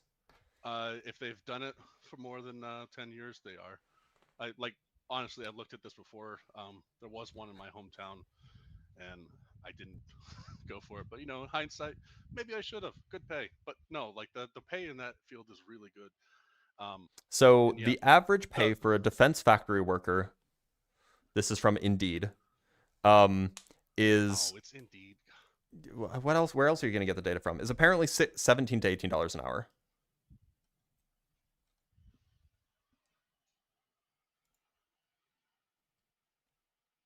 That does not sound right at all from what I was seeing. But well, I mean, like welders are going to make more money, but welders make more money in general. Engineers are going to make more money, but engineers make more money in general, right? So Like we're just talking about like factory workers, people Right. like on the the production line or whatever. Like Right. So even then, if we take that, right, which that seems to be low for an average, right? I'm talking about the average guy working there, right? Not the bottom. I wasn't talking about the bottom rung guy, and that sounds like a figure for the bottom rung guy. this is just the average salary for a production worker. Production worker hourly salary in the United States at defense contractor, which is just like a category.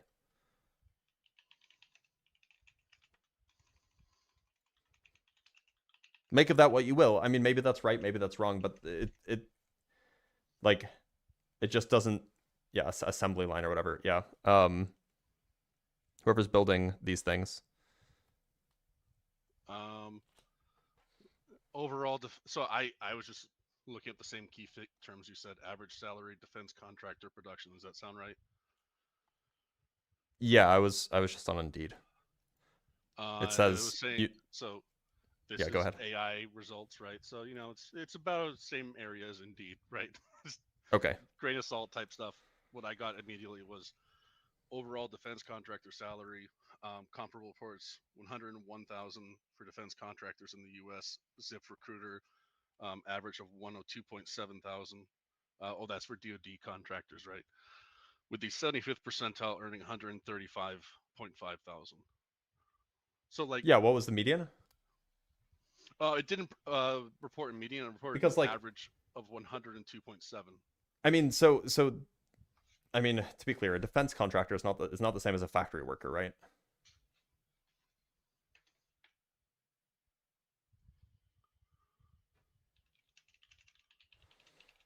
But I mean, like, if your point is that they can spend less and get the same, well, I mean, yeah, maybe.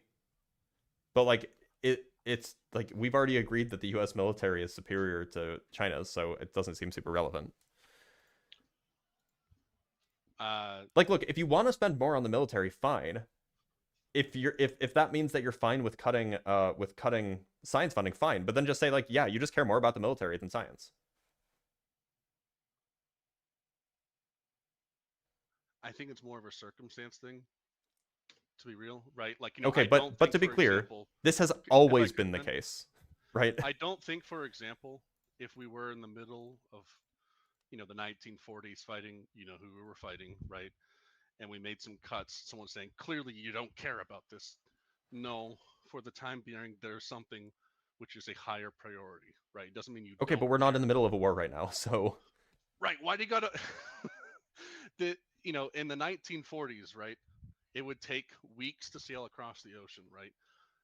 Both China and America have troop transports that can get across the Pacific in 72 hours, right? This isn't 1940s, right? When a war happens, you're fighting it with what you got. You don't have time to, change and ramp up. Yeah, but I mean, it's disanalogous. America's not at risk. We're not at war. Oh, right. So then if you just don't care about them conquering the nations, then sure, right? I mean, maybe we 1940s, right? Maybe we didn't care about Poland, right? Well, to be clear, the only reason the U.S. entered the war was because the United States got attacked, right? Do you think that's correct? Do you think we should have just let them have? No, I think that we probably should have entered in 1939. Okay, so why should we just not care about them taking Taiwan? Who says that we don't care about it? We don't need to increase our spending for a potential invasion that hasn't happened yet. In order to ward it off, you do. Has that ever worked? That by spending more money, you've averted war? Every example of it working would not show an example of a war. No, you would. You would see conflict, and then you would see the conflict cool down rather than getting hotter. No. The idea is that you have overwhelming military force such that the other side says, we're not going to bother. When was the last time that worked? I would say it worked. Because it definitely failed in, like, Vietnam and Korea. Well, it wasn't relevant in Vietnam. And Iraq. And Afghanistan. I don't think you're understanding the principle I just stated, man. That overwhelming military force will stop the people, or will make the opposition not bother. Yeah, significantly decreases the chances that they're going to take an aggressive action, right? And in the case where they did, right, the last time I think you really point out for that is Operation Desert Storm. Yeah, but it didn't stop Iraq's invasion, right? They still invaded, even though the U.S. is... but it meant that we could actually do something about it. So your goal, okay, we're moving the goalpost now, though. You said that it was to avert war. Now it's just to fight them when war happens. No. How would I put this? It would be like if we were saying taking antibiotics might prevent you from catching a sickness, right? But also, if you do get sick, you'll be better prepared to fight the sickness, right? That doesn't mean that the medication has zero role in preventing the illness. It's two-factored, right? It can do both. Right? It's a terrible analogy because you should never take antibiotics unless you're sick. Did I say antibiotics? Yes. Oh, okay. You're right about that, right? That's fine, right? But I feel like that's, you understand the point even if the analogy was flawed, right? I mean, the point is that the United States has really, at least it has been historically, is really good at getting the war machine going. And so if a war breaks out, we will be more than fast enough to get production going so that we can actually sustain a war effort. The thing is, we're not at war. I think the problem with the comparison there is, looking at the economies of scale in the time, right? Right. If you were saying, we turned our economy around when we went to war and, shifted over to war production, right? What would you guess was the factor our economy was larger than Japan's? Why was our economy larger than Japan's? No. I'm asking you, like, do you think it's in 1940s it was the same size, 2 times, 3 times? I have no idea times, how big Japan's economy was, but we didn't just shift into war mode for Japan. We also entered the war in Europe as well. So just some quick Googling, I found that we were 7 to 8 times their GDP, right? That's not surprising, yeah. Right. Now, if you have a massive economy that you can shift over, right? That's realistic, right? In the 1940s, which we do. That was an option. But how much bigger is our economy than China's right now? When you measure on purchasing power parity, which is the stuff, not the my guess is it's value. 2x bigger. Well, no. If you look at purchasing power parity, which is the amount of stuff you can, consume, rather than the exchange value, right? Just kind of like, for example, you might pay $5 in America for Starbucks coffee. You're not paying $5 in, Guangzhou for a Starbucks coffee. Sure. But it's still a Starbucks coffee. Yes. So right? so yes, I agree. China's economy is bigger than Japan's was relative to ours. However, we also got in. We also power parity. It's larger than ours. We also engaged in war in Europe as well. Right. Right. So it's not it's not an apt comparison. Look, I get it. You think that China is a threat to Taiwan, and like I don't want China invading Taiwan anytime soon. I don't think that you need to spend $113 billion extra, of which you could have literally spent 2% of that to keep NASA's science budget unchanged. 2% of that. It just screams like, yeah, we're throwing around 115 billion, and we all know that most of it's going to be spent on really expensive crap, right? It's not about the deficit. That's not why they're cutting it. If I remember right, like it's restocking our supplies that we gave to Ukraine, things like Javelin missiles. Is that not correct? No, that was old stuff. I don't think that was going to be used regardless. Oh no, we still use the Javelin. No. The stuff that we gave was stuff that was like set to expire. They don't have infinite shelf life, right? Right, but that's. And even if we depleted our entire stores, we don't need to recoup all of that in 1 year. Right? Like, where do you think the budget has been going for the last few years? The defense budget. Well, half of it is towards personnel. Wait, does that make sense? Yeah, you look it up. when you include the, Hold the on. housing. We have 2 million. programs We have and 2 million. A 2 million strong standing army, right? 2 million or 3 million or something like this. Active duty, yeah. Okay, so We also nationally pay for the National Guard. so like, even if every active duty soldier got $100,000, that'd still only be $200 billion.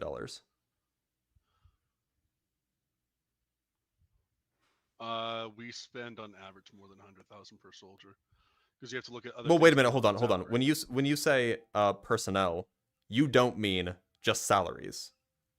Then you mean Yeah, all of the I things that the thought I was clear personnel on that. do. I'm not talking about just Okay. salaries. Okay. Right, we're talking about not just salaries, but also the housing we provide for them. Yep, all of the the logistics that healthcare we have for to their do. Yep. families, right? Sure. So there's another almost $500 billion that goes towards refurbishing things, restocking things, building out infrastructure, etc. Right? Sounds about right. So like, why? Okay, let me ask you this: do you think that we can walk and chew bubblegum at the same time? Sure. Do you think that like we could have spared one plane in the new budget? Yeah, we probably could have spared one single. Because like, plane, yeah. one plane would fund this telescope for 5 years. Yeah, I don't know why you're still harping on this. I think I said at least twice. Okay, I but don't but agree the with that entire statement. science budget that's being cut is like that. The $6 billion of these little $20 million maintenance projects. Well, Sure. so NASA science budget was cut by like 3 billion. The NSF, I was talking about NASA's science budget. The NSF is grants. So you have scientists who do scientific work, and they get paid. They apply for grants from the government, and then the government gives them grants to do science, like studying cancer, for example. Okay. And like, those grants just don't exist anymore. And so now we're talking about like little tiny, like, you know, random scientist number 6 who asked for $200,000 for a 3-year research project with 2 research assistants so that he could study a potential cure for cancer. And now those just don't happen.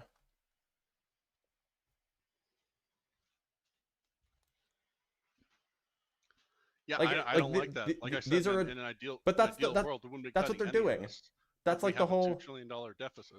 Okay, but it's clearly the deficit is clearly not that important, considering that A, we're cutting taxes, B, we're spending more, and C, these programs, the NSF, NASA, they generate more revenue than they cost.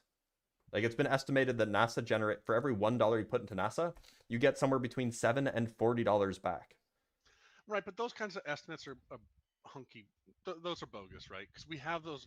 Every single government spending proposal estimates we'll get so much more back, and it just never materializes. Well, no, I mean, NASA has a really good track record of like actually producing value for the country, right? The idea of a 47x return, I just don't buy that, man. Well, it's 7 to 40. Oh, 7 to 40. Okay, I thought you said 47. Yeah. Okay. Still, 7 is a little bit absurd. That's hard to buy. I mean, like, is it really? Like, science, like, historically, Right. spending in science is the most effective way to strengthen an economy, historically, right?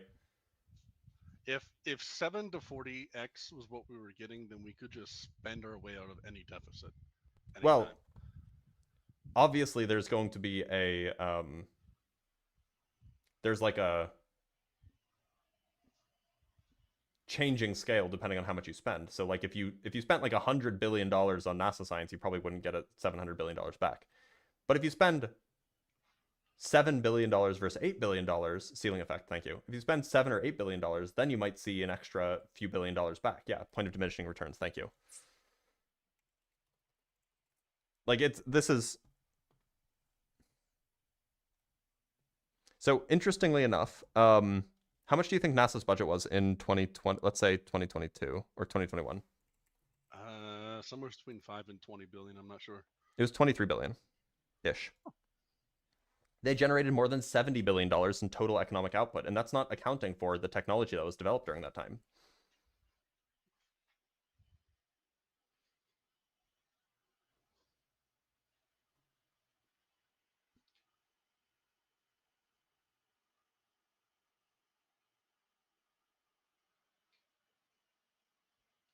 Like it's like a bad idea fiscally.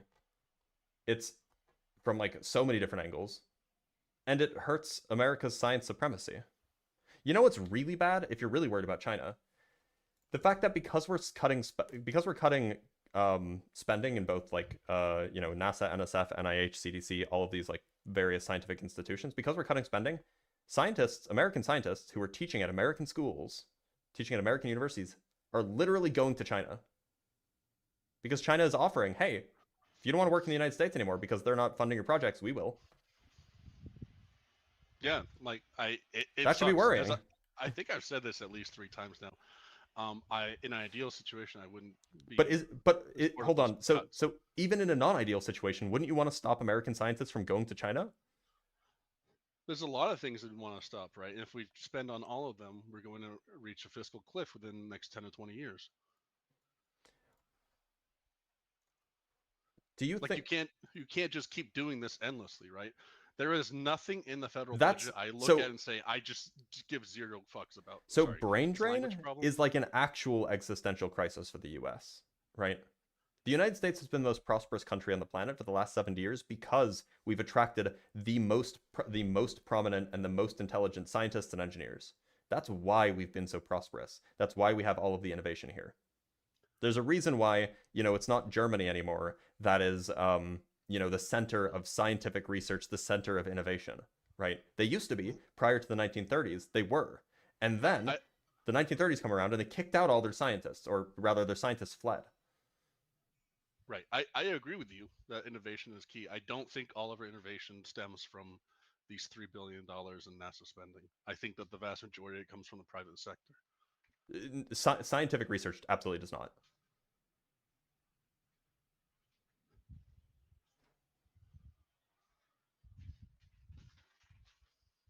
Are you sure about that? The vast majority of scientific research, with the exception of pharmaceutical research is conducted overwhelmingly by pharmaceutical companies. The vast majority of scientific research is carried out by government institutions and universities. According to the National Center for Science and Engineering Statistics, page was loading, sorry. Between 40 and 37% of basic research in science is funded by the federal government and businesses. That's weird. What's the non-business portion? Universities. Universities fund this. Like from tuition? Oh, sorry. So okay, that was a clunky phrasing of it. It's about so I'm looking at the most recent figures 2022 for basic research expenditures, 39.6% from the federal government, 37.1% from business. So that's per, right? Yeah. So 37% is basics is businesses.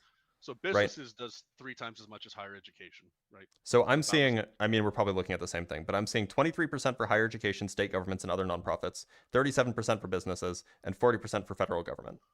So so the private sector is about a third of the basic scientific research. And my guess is that most of that would be in the pharmaceutical and the biomedical area. Because there's a lot of money there.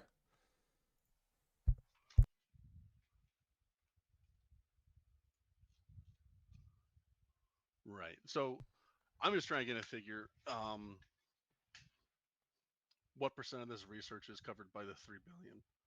So I think as a country, we must spend more than 100 billion, right? So we're talking about single digits cut, right? So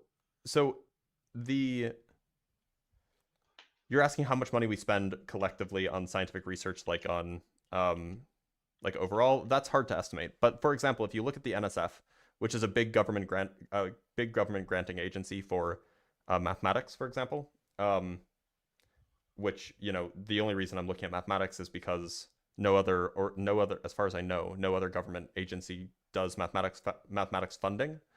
No other government agency does. I think that it was like $100 million for mathematics. But I can double check. I just found we spend almost $1 trillion on R&D, but that's obviously not all science. It's yeah. So yeah, there's the D side of the R&D. So the NSF's budget was around $300 million. That towards mathematics. The Department of Mathematical Sciences. So $300 million from the NSF. Very, very little mathematical research happens in the private sector. Like very little. Lots of computer science does, of course, because AI. But very, very little mathematics research happens in the private sector. A lot of it happens funded by universities. A lot of just faculty, like professors and stuff, do it. But if that number is being cut in half, and I can personally attest to knowing people who are losing their grants because yeah, I know some as well. Yeah, that's where like if you're going to get a grant to do math research, there's two places. There's the Simons Foundation, which is a nonprofit, and then there's the NSF. Those are the two places where you're going to get a grant in mathematics. If you got the mathematics by, I think, what was the proposal, 70%? That's not good. We will have lots of mathematicians leaving to France, Germany, China. And these are people that are teaching or engineers.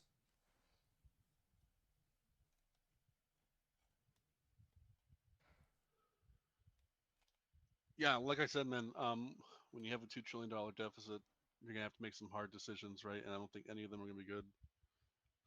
Well, no, I mean, there is a good decision. Just don't cut taxes. Yeah, I also disagree with the cutting taxes, right? But you can't shore up those tax cuts. They over 10 years it was supposed to be, what was it, 3 trillion? It's about 300 billion a year on average, right? Yeah, even if we didn't do that, right, this wouldn't really cover it, right? Oh no, if we $2,000 billion annual deficit. If we didn't do that, then we would be able to fund all of the science cuts like 10 times over. If we maintain a $2 trillion deficit, sure. If we just didn't cut taxes. If we kept everything the same, didn't add this tax cut, we could fund all of the science 10 times over. Right. You're saying this tax cut costs 10 times as much as the science cuts. I agree. Yes. Right. But that also means that we're not doing anything about the $2 trillion deficit, right? Which well, no, you could cut the taxes and then you could not cut the taxes and then reduce the deficit by $270 billion, right? Like I was saying, otherwise they are looking for other places where they can make cuts and increase revenues, right? Honestly, I feel bad for the Trump administration just because I don't think there's any way to really fix this, right? It's too much of a hole. It's their fault. Don't feel bad for them. Really? They came into office with a $2 trillion deficit. And they made it bigger. So the what was the net cost estimated for the bill? Right, not the tax cuts, right, but the bill itself. Let's find out.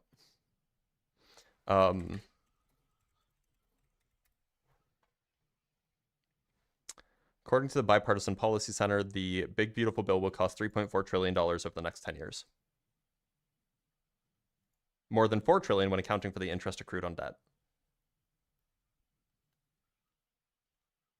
Which wouldn't be so bad if we're not already in this situation, yeah. So will increase deficits by $3.4 trillion over the next 10 years. The law will reduce federal tax revenues on net by an estimated $4.5 trillion. The law will increase certain federal spending by $325 billion, most of them on the military and immigration enforcement. The law will reduce other federal spending by an estimated $1.4 trillion, mostly attributable to changes in Medicaid, SNAP, and federal student loans. Right. Most of these higher end estimates seem to be adding on costs of interest, right? Which is odd. Well, no, this was not accounting for interest, right? So I was just looking at it. It's the estimate of the one passed was 2.4 trillion over 10 years, right? And we get up to 5 trillion when you include interest. I had 3.4 trillion, but okay. That's weird. I got 2.4. I'm looking at Bipartisan Policy Center. Looks like you're looking at AI overview. CBO, Commercial Budget Office. Oh, so so just to be clear, this is actually really interesting, and I haven't looked a whole lot into it, but my understanding is that the CBO actually changed how they count the cost of a bill, so that this bill would actually be less expensive, because if it's more than a certain amount, then they actually couldn't have passed the bill, right? Like legally they wouldn't, but so that's something to look into. Anyway, I have to eat lunch, so I'm gonna let you go. But Tim, thank you for being here. Consider, if you care about science, consider who you vote for. Hey, thanks I for being here, about Tim. science, right? But then consider who you vote for, Tim. Problem. All right, y'all. I'm gonna end the live. It's 12:30. I'm hungry. I have work to do this afternoon. So I will see you guys tomorrow for Ask a Physicist. Sorry I didn't get to you if you were watching the whole time. Oh, I have some super chats. I'm sorry. I don't want to skip those. Just one super chat from Ehud the Leftist with the $2. Caller gives Doctor Strangelove vibes. I didn't get those vibes, but I'm also not familiar with the reference. So who knows? Anyway, I'll catch you guys tomorrow for Ask a Physicist, or maybe a peer review, depending on if I can find a paper. See you then. Take care.